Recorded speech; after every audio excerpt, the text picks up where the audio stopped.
Hello friends, ये हमारा जो mechanics and wave motion BSc first year का जो कि सिलेबस है, उसमें जो हम वेव चैप्टर पढ़ रहे थे तो उसमें हमने 2 पार्ट क्लियर कर लिया है।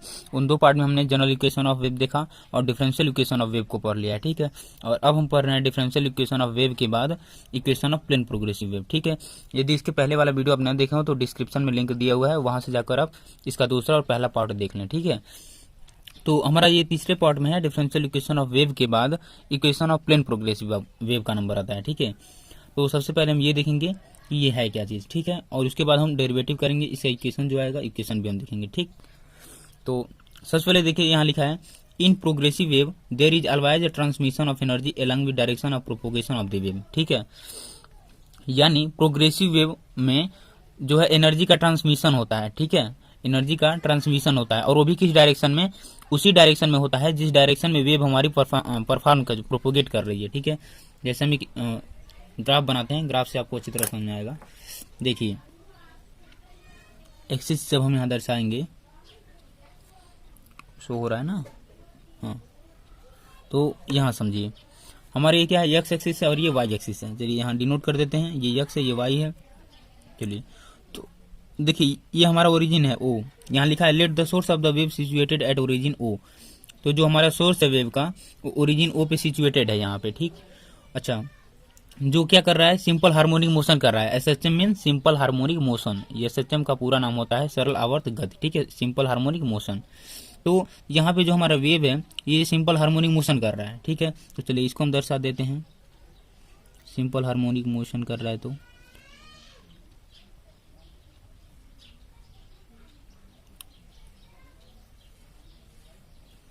ठीक है, तो इस तरह से अपना ये मोशन करते रहेगा। तो देखिए ये हमारा जब सिंपल हार्मोनिक मोशन करेगा, ठीक है, तो इसमें क्या होगा, इसका डायरेक्शन इस तरफ है, इस तरफ है, तो जो हमारी एनर्जी होगी वो भी इसी तरफ, मतलब इस तरफ अगर वेव हमारा जा रहा है इस तरफ, तो जो एनर्जी होगी वो भी इसमें फ्लो करेगी इधर, यानी एनर्जी का इसमें ट्रांसमिशन होता है। अगर हम बात करें प्लेन प्रोग्रेसिव वेव की तो इसमें एनर्जी का भी ट्रांसमिशन होता है, और किस दिशा में होता है, जिस दिशा में हमारी वेव चल रही होती है। ठीक है, अच्छा इतनी आप समझ गए हैं, तो चलिए आगे लिखते हैं। यहाँ तक हमने कंप्लीट कर लिया है कि in progressive wave there is always a transmission of energy along with direction of propagation of the wave. यही बात सेम लिखी हुई है जो हमने यहाँ पे आपको समझाया है। फिर हमारा अगला पॉइंट आता है let the source of the wave situated at origin, यानी जो हम डेरिवेटिव कर रहे हैं अब उसके बारे में यहाँ पे डिटेल्स दे रहे हैं। ठीक है, तो since the source of wave perform SHM eight any time t. ठीक है, तो आप यहाँ तक तो समझ गए, एसएचएम मतलब सिंपल हार्मोनिक मोशन कर रहा है। ठीक है, अच्छा अब यहाँ लिखेंगे at any time t, at any time t. ठीक है, displacement at origin, displacement at origin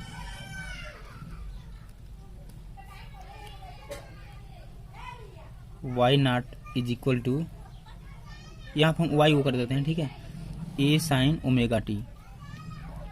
ठीक है, अच्छा हम इसको मान लेते हैं, जो देखिए ये जब मोशन में है तो कुछ डिस्प्लेसमेंट भी तो मिलेगा, जब भाई मोशन में है तो चल रहा है तो कुछ दूरी तय करेगा, तो हमने डिस्प्लेसमेंट निकाला है y बराबर ए साइन ओमेगा टी। ठीक है, यहाँ पे देखिए आप ये क्या है, ए फॉर एप्पल वाला जो ए लिखा हुआ है इसका मतलब होता है ये क्या है, एम्पलीट्यूड है। ठीक है, तो हम यहाँ लिखेंगे वेयर ए इज क्या है, एम्पलीट्यूड है, एम्पलीट्यूड। चलिए ठीक है, यहाँ तक तो समझ में आ गया कि ये क्या है, एम्पलीट्यूड हमारा। चलिए इसके आगे समझते हैं। ठीक, तो अब देखिए हमने इसको एसएचएम में मोशन भी करा दिया, और अब हम यहाँ मान लेते हैं एक पॉइंट पी है। ठीक है, हमारा पी है जो कि इसके सामने आ रहा है। ठीक, बिल्कुल, तो यहाँ लिखेंगे if v is wave velocity. हमने तो डिस्प्लेसमेंट निकाल लिया हमारा क्या है, लेकिन अब निकाल रहे हैं हम उस पार्टिकल का डिस्प्लेसमेंट। ठीक है, if v is wave velocity then displacement of particle P at any time t. तो हम पी का निकाल लेते हैं, तो जब इसका डिस्प्लेसमेंट निकालेंगे तो हमको मिल जाएगा यहाँ पे y बराबर A sine y is equal to A sine omega T minus, यहाँ पे x है तो x बाई भी हो जाएगा। और देखिए इसको हम इक्वेशन 1 मान लेते हैं। चलिए अब सबसे पहले हम आपको ये समझा देते हैं कि ये आया कैसे है। ठीक है, तो एक स्टेप और लिखने के बाद हम आपको फिर समझाते हैं। देखिए ए साइन, इसको और सिंप्लीफाई कर लेते हैं, ओमेगा टी माइनस ओमेगा का देखिए मल्टीप्लाई कर रहे हैं हम, और ओमेगा यक्स बाय भी, ये हमारा हो जाएगा इक्वेशन नंबर सेकेंड। ठीक है, चलिए हम आपको रफिंग के लिए समझा देते हैं एक अलग से कागज लेकर। तो देखिए अभी तो हम इनको वेरीफाई ही करेंगे ये कैसा है, पहले इसको समझ लेते हैं ये कैसा है, टी माइनस एक्स अपान भी। ठीक है, तो देखिए सब हम यहाँ पे क्या निकालना है, डिस्प्लेसमेंट निकालना है। तो डिस्प्लेसमेंट देखिए हमारा जो वेव है ये यक्स डिस्प्लेसमेंट तो मोशन कर रहा है। ठीक है, यक्स डिस्प्लेसमेंट की दूरी गति किया है। ठीक है, हम यहाँ दर्शा देते हैं, यहाँ से यक्स, यहाँ से यहाँ तक की जो दूरी है यक्स है। चलिए तो दूरी हमारी कितनी आ गई, यक्स आ गई। अच्छा, तो आपको पता है कि दूरी बराबर होता है, दूरी बराबर, तो अगर हम आपसे टी पूछें टी, तो टी क्या मिल जाएगा, दूरी और किस वेलोसिटी से जा रहा है वो वेलोसिटी मिल जाएगी। तो दूरी हमारी एक्स, वेलोसिटी भी है, तो टी बराबर एक्स बाई वी, तो इसकी वैल्यू यहाँ पे एक्स बाई वी लिखी गई और ये समय में से घटाया गया। ठीक है, अब हम ओमेगा को समझते हैं और ये साइन क्या है। एक मिनट, तो इक्वेशन 2 तक हम आ गए हैं। ठीक, अच्छा, A sine omega T minus omega X by V, चलिए इक्वेशन 2 हो गया। सिंस, यहाँ लिखेंगे सिंस, देखिए जिस तरह डेरिवेशन किया हुआ है आप एक दो बार रफ पे करेंगे, ऑटोमेटिक आपको माइंड में सेट हो जाएगा बिल्कुल। आप इसको केवल 2 बार 3 बार पढ़िए, देखिए ऑटोमेटिक आपको लर्न भी हो जाएगा और किस तरह करना है ये आपको अच्छी तरह समझ में आ रहा है। तो ओमेगा बाई भी, ठीक है, तो हम आपको कुछ वैल्यू बता देते हैं किसका कितना मान होता है।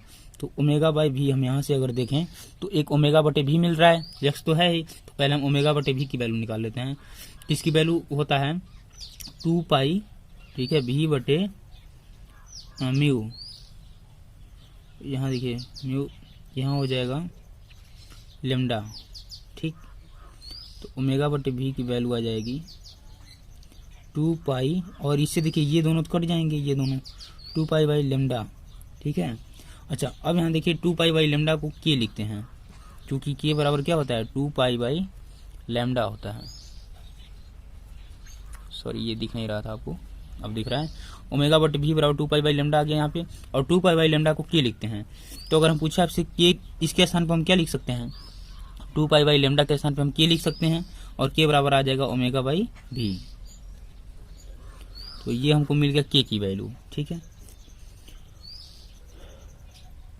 और यहाँ पे क्या रहेगा कि जहाँ वेयर, यहाँ लिखेंगे वेयर क्या है, के is propagation constant, propagation constant, के क्या है, के इज प्रोपोगेशन कांस्टेंट है। इतनी आपको समझ में आ गई। चलिए इसको एक बार और समझ लेते हैं। ओमेगा बटे भी बराबर क्या होता है 2 पाई और न्यू बटे लेमडा न्यू। ठीक है, तो लेमडा न्यू होता है तो न्यू से न्यू कट गया, ओमेगा मेरा मिल गया ओमेगा बटे भी बराबर 2 पाई बाई लेमडा। तो 2 पाई बाई लेमडा की वैल्यू के होती है, और के की 2 पाई बाई लेमडा के स्थान पे जब हम के रखेंगे तो के की वैल्यू मिल जाएगी ओमेगा बटे भी। ठीक है, अच्छा ऐसा क्यों किया गया है, क्योंकि हम यहाँ के बराबर, ठीक है, 2 पाई न्यू, ठीक है, 2 पाई न्यू बटे लेमडा न्यू होता है, ये जानते हैं। ठीक है, जब इतना आपको पता है तो क्या है, प्रोपोगेशन कांस्टेंट है, तो इसकी एक मतलब अच्छी वैल्यू निकालने के लिए हमने इसी की मदद से ये निकाल लिया है, क्या, ओमेगा बटे न्यू। ठीक है, अब इसके आगे हम लोग हल करेंगे। ठीक, अब यहाँ लिखेंगे हेंस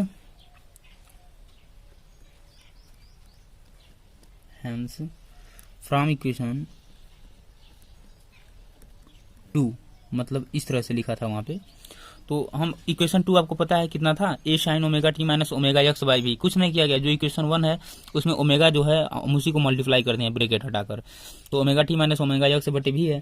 तो इक्वेशन 2 के हिसाब से हम क्या लिख सकते हैं, यहाँ पे वाई बराबर लिखेंगे ए साइन और ओमेगा टी तो हमारा पहले से है। अच्छा अब आपको देखिए ओमेगा यक्स बटे भी है, ठीक है, माइनस करके, तो माइनस हमने लिख दिया है। अच्छा ओमेगा बटे भी को क्या लिखते हैं, ओमेगा बटे भी जो आपको इतना दिख रहा है इसकी वैल्यू के है, यहाँ देखिए सामने दिख रहा है, तो के बराबर ओमेगा बटे भी है, तो इसके स्थान पे हम के लिख देते हैं, और बच रहा है हमारा यक्स, तो हम यहाँ पे यक्स लिख देते हैं। तो आपको समझ में आ गया होगा कि हेंस फ्रॉम इक्वेशन 2 से हमने इसको निकाला है। ठीक है, अच्छा इसको हम इक्वेशन नंबर 3 बना लेते हैं, 1 2 3, ठीक है, इक्वेशन नंबर 3 मान लेते हैं इसे। ठीक है, तो अब हम यहाँ नीचे लिख सकते हैं which is equation of plane progressive wave. ये जो इक्वेशन नंबर 3 है ये हमारा क्या है, प्लेन प्रोग्रेसिव वेव का इक्वेशन है। ठीक है, या इस तरह भी लिख सकते हैं कि the equation 3 is plane progressive equation. ठीक है, इसमें अभी देखिए समाप्त नहीं हुआ है, और भी कई इक्वेशन है उनको डिराइव कर लें ताकि आगे जो हम डेरिवेशन करेंगे उसमें बहुत आसानी हो जाएगी। ठीक है, यहाँ लिखेंगे सिंस, यहाँ पे क्या हमने ओमेगा की आगे जरूरत लगेगी, तो ओमेगा की वैल्यू हम लिखेंगे 2π/t। ठीक है, अच्छा, एंड के की वैल्यू आपको पता ही है, के की वैल्यू क्या है, ω/v है, लेकिन और भी कोई कंडीशन आता है तो 2π/λ हम देखेंगे। ठीक है, यहाँ देखिए दिख रहा होगा आपको 2π/λ के की वैल्यू है 2π/λ, यहाँ के की वैल्यू आ गई। अच्छा, अब हम लिखेंगे हेंस फ्रॉम इक्वेशन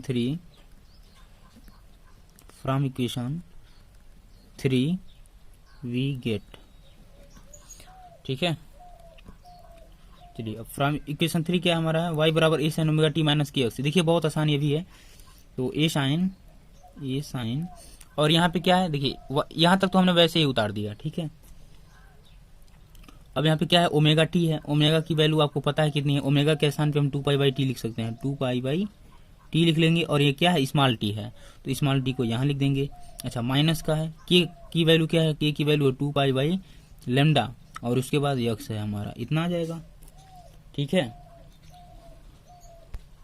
अच्छा, अब देखिए y बराबर a sin, और देखिए इसमें हमको 2π कॉमन दिख रहा है, 2π कॉमन है। ठीक है, तो 2π को हम कॉमन ले लेते हैं, तो 2π स्मॉल टी बटे कैपिटल टी माइनस x/λ, इतना मिल गया। तो इसको हम इक्वेशन नंबर 4 बना लेते हैं। ठीक है, चलिए, तो हमने इक्वेशन नंबर 4 तक तो पहुंचा, अब हम लिखेंगे फ्रॉम इक्वेशन 3।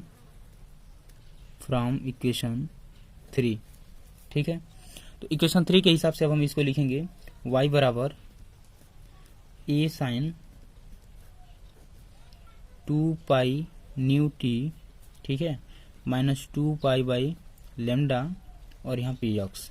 अब आप ये कहेंगे 2π/2 कैसे आया है। ठीक है, ये समझाना जरूरी है आपके लिए, ये तो आपको पता है कि की यक्स लिखा था, की यक्स मतलब की वैल्यू 2π/λ, और यहाँ क्या है 2π/t है।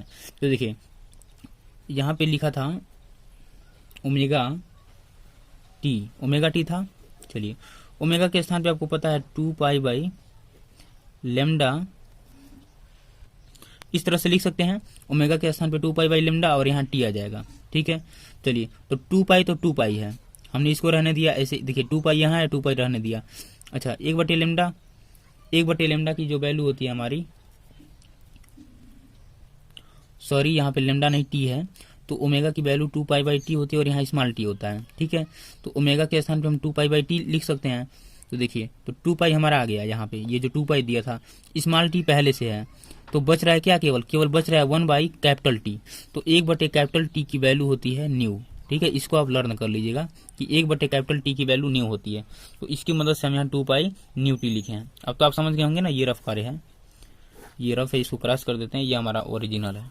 तो यहाँ देखिए फिर से समझाते हैं, ओमेगा की वैल्यू है 2π/t, और यहाँ बच रहा है स्मॉल टी। देखिए 2π 1/t है, इसकी वैल्यू होती है न्यू, और स्मॉल टी हमारा बचा है, यही चीज हमने यहाँ रख दिया है, कोई विशेष फर्क नहीं है इससे। अच्छा, अब देखिए लिख रहे हैं y बराबर a sin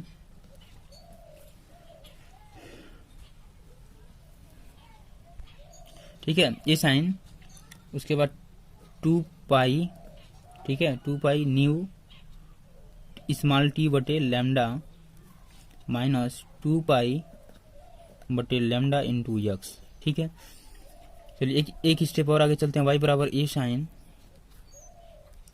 2π/λ, देखिए दोनों में कॉमन मिल रहा है, तो 2π/λ हम कॉमन ले लेंगे, और यहाँ आ जाएगा स्मॉल टी बटे, एक मिनट, वी बच रहा है, तो वी टी बचेगा, म्यू टी बचेगा, 2π/λ, तो म्यू टी माइनस यक्स।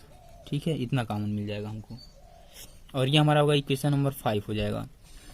अच्छा, अब ये देखिए कि ये कैसे हमने लिखा है। ठीक है, तो एक चीज और समझिए, न्यू बराबर होता है, न्यू बराबर ये भी होता है v/λ। देखिए डेरिवेशन करना है, ये कम से कम 5 से 6 नंबर के क्वेश्चन में आता है डेरिवेशन। ठीक है, इसलिए आप इसको अच्छी तरह तैयार करें, और कई बार एग्जाम में पूछा जा चुका है। ठीक है, तो आप ये जो मान है जो हम लिखाते जा रहे हैं, इसको यदि आप तैयार किए हैं, 1/t बराबर न्यू होता है, तभी जाकर आप इस डेरिवेशन को हल कर पाएंगे, और ये बहुत आसान हो जाएगा। केवल 5-6 मान है, आप उसे याद कर लीजिए, फिर देखिए आपके लिए कितना आसान हो जाता है। ठीक है, तो इक्वेशन नंबर 5 है, तो आप यहाँ लिख सकते हैं। अब ये समाप्त हो गया। इक्वेशन 3, 4 एंड 5, ठीक है, is equation of plane progressive wave. ठीक है, प्लेन प्रोग्रेसिव वेव। तो ये हमारा यही समाप्त होता है, प्लेन प्रोग्रेसिव वेव। ठीक, अब इसके आगे हम क्या पढ़ेंगे, स्टैंडिंग वेव और स्टेशनरी वेव। ठीक है, तो इसके आगे हम लोग ये पढ़ेंगे। और इसके पहले देखिए, यदि आपको ना समझ में आया हो तो फिर से आप वीडियो को प्ले करें, और यदि वीडियो अच्छा लगे तो लाइक करें और चैनल को सब्सक्राइब करें। ठीक है, तो हमने तो इक्वेशन निकाल लिया, इक्वेशन 3, 4 एंड 5 आज प्लेन प्रोग्रेसिव वेव। ठीक है, तो प्लेन प्रोग्रेसिव वेव के बाद हम ये पढ़ने वाले हैं स्टैंडिंग वेव और स्टेशनरी वेव। ठीक है, ये इसी चैप्टर का ये सब है पार्ट। तो स्टेशनरी वेव को अब हम देखते हैं कि ये क्या होता है। ठीक है, अभी आपने जो भी वेव पढ़ा वो एक डायरेक्शन में जो है मोशन करते थे। अभी हमने जो निकाला है प्लेन प्रोग्रेसिव वेव, वो सिंपल हार्मोनिक मोशन कर रहा था और एनर्जी का ट्रांसमिशन कर रहा था। ठीक है, इसको देख लेते हैं स्टैंडिंग वेव और स्टेशनरी वेव को। इसमें लिखा है कि when two plane progressive wave of same frequency and same amplitude travelled in a boundary medium in opposite direction along straight line, then their superposition result a new type of wave which appears stationary in the medium. Such wave is called stationary or standing wave. Okay, चलिए हम ये समझते हैं है क्या चीज। कह रहा है कि जब दो प्लेन प्रोग्रेसिव वेव, ठीक है, अभी आपने प्लेन प्रोग्रेसिव वेव जो पढ़ा है, यदि वही दो बन जाएं, ठीक है, कैसे, फिगर के साथ समझते हैं। अच्छा, चलिए इसको समझाते हैं फिगर के साथ। देखिए ये मोशन कर रहा है, ठीक है, मान लीजिए ऐसे एक्स एक्सिस है, तो इधर जाएगा ही। चलिए, तो एनर्जी हमारी किधर जाएगी, इधर की तरफ ट्रांसमिशन करेगी। और यदि हम बात करें, अभी तो एक तरफ से हुई, लेकिन इसमें क्या कर रहा है, टू प्लेन प्रोग्रेसिव वेव होना चाहिए। चलिए दूसरे को बना लेते हैं। तो दूसरा वाला इधर से ट्रांसमिट करेगा, इधर से इधर की तरफ आएगा, तो दूसरा वाला हमारा इधर से जब आएगा तो वो इस तरफ कुछ होगा ना। तो जब इस तरह होगा तो हम ये लिख सकते हैं, ये फर्स्ट प्लेन प्रोग्रेसिव वेव है, फर्स्ट प्लेन प्रोग्रेसिव वेव, और ये क्या है, सेकेंड प्लेन प्रोग्रेसिव वेव। ठीक, चलिए हमने डिनोट कर लिया। तो यदि इन दोनों को हम मिला दें, यानी एक ही साथ ये इधर से आ रहे हैं और दूसरा फिर घूम के इधर से जाए, इस तरह से, ठीक है, तो देखिए इनकी दिशा इधर हो गई, इनकी इधर। अगर हम इन दोनों को इकट्ठा बनाएं, यानी जिसको हम, अभी तो ये प्लेन प्रोग्रेसिव वेव हैं, ये दो प्लेन प्रोग्रेसिव अलग अलग हैं, ठीक है, लेकिन जब ये दोनों मिल जाएंगे तो स्टेशनरी वेव वही कहलाएगा। तो चलिए हम स्टेशनरी वेव को बनाते हैं। यहाँ पे देखिए ये इस तरह से आ रहा है, एक तरफ से हो गया प्लेन प्रोग्रेसिव वेव, और ये वाला हो गया हमारा इस तरफ से प्लेन प्रोग्रेसिव वेव, हो गया ना। देखिए ये देखिए ये होता है नोड हमारा, ठीक है, एन एन एन, ये नोड हो गया। और ये जो हमारा होगा ये एंटी नोड होगा ऊंचाइयों पे, एंटी। चलिए अभी नीचे लिखा दे रहे हैं, ये हमारा होगा एंटी नोड। और जो ये गड्ढे टाइप है इसको कहेंगे केवल नोड, ठीक है। तो ये जो इसको कहेंगे नोड, और जो ऊंचाइयों पे है इसको कहेंगे एंटी नोड। ये हमारा नोड है और ये हमारा एंटी नोड है, ठीक है। चलिए अब समझते हैं ये क्या कर रहा है। टू प्लेन प्रोग्रेसिव वेव हैं जिनकी फ्रीक्वेंसी सेम होनी चाहिए और एम्पलीट्यूड भी सेम होने चाहिए, ठीक है। ऐसे दो प्लेन प्रोग्रेसिव वेव जिनके फ्रीक्वेंसी और एम्पलीट्यूड दोनों सेम हो, तो नोड और एंटी नोड, ठीक है। कह रहा है इसमें देखिए प्लेन प्रोग्रेसिव वेव जो हमारे दोनों हैं, इनमें फ्रीक्वेंसी सेम होनी चाहिए और इनका एम्पलीट्यूड भी सेम होना चाहिए। अच्छा, जब एम्पलीट्यूड फ्रीक्वेंसी चेंज समान रहेगी तो दोनों एक दूसरे के विपरीत दिशा में जो है मोशन करेंगे। एक इधर से जाएगा तो दूसरा हमारा इधर से आ रहा है, ठीक है। अभी आपने ये अलग अलग समझा और ये स्टेशनरी वेव को एक में समझा, ठीक है। अब इन दोनों के मिलन से क्या बन रहा है, एक नए टाइप के, नए प्रकार के वेव का निर्माण हो रहा है, और इसी वेव को हम बोलते हैं स्टेशनरी वेव, ठीक है। तो ए मतलब क्या हो जाएगा, हम इसे ए से डिनोट कर देते हैं, ए, और इसे एन, ठीक है। तो ए से क्या हो जाएगा, एंटी नोड, एंटी नोड, और एन मतलब केवल नोड, सॉरी यहाँ पे लिख देते हैं, एन मतलब नोड, तो देखिए अब इसके बाद हम पढ़ेंगे इक्वेशन ऑफ स्टेशनरी वेव, ठीक है, और उसके बाद इसकी जो कई प्रॉपर्टीज आते हैं जो कि एग्जाम में ये भी पूछे जाते हैं, तो इसको हम अगले वीडियो में कंप्लीट करेंगे, ठीक है। तो इस वीडियो के यहीं समाप्त करते हैं।